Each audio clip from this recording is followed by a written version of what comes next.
जालना जिल्ह्यातील मंठा तालुक्यातील तळणीसह परिसरातील सन 2023च्या पीक विम्याचे 25 अग्रिम बोनस मिळाले असून 75% पीक विम्याचे अनुदान अद्यापही मिळालेले नाही।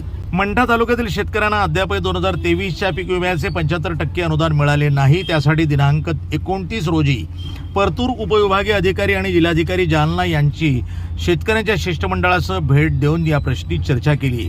मात्र अपेक्षित असा प्रतिसाद न मिळाल्यानं येत्या दिनांक 5 सप्टेंबर रोजी परतूर उपविभागीय अधिकारी कार्यालयावर भव्य ट्रॅक्टर मोर्चा काढणार असल्याचं मंठा कृषी उत्पन्न बाजार समितीचे उपसभापती गोपाळराव बोराडे यांनी तळणी इथं शेतकरी प्रभूसिंग चव्हाण यांच्या शेतातील निवासस्थानी उपस्थित शेतकऱ्यांशी संवाद साधताना केला। यावेळी अंकुशराव बोराडे, आसाराम कांगणे, बाळासाहेब मोरे, प्रकाश सरकटे यांच्यासह अनेकांची उपस्थिती होती। बाधित शेतकऱ्यांची भेट झाली आणि आम्ही उपविभागाधिकारी परतूर, जिल्हाधिकारी जालना आणि विमा अधिकारी कपाळे यांचा संदर्भ घेऊन त्यांच्याकडून या बाबतीत सत्य परिस्थिती माहिती घेतली असता असं आढळून आलं की खरंच काहीतरी अघटित घडतंय आणि आमचा 75% विमा बुडण्याच्या मार्गावर आहे।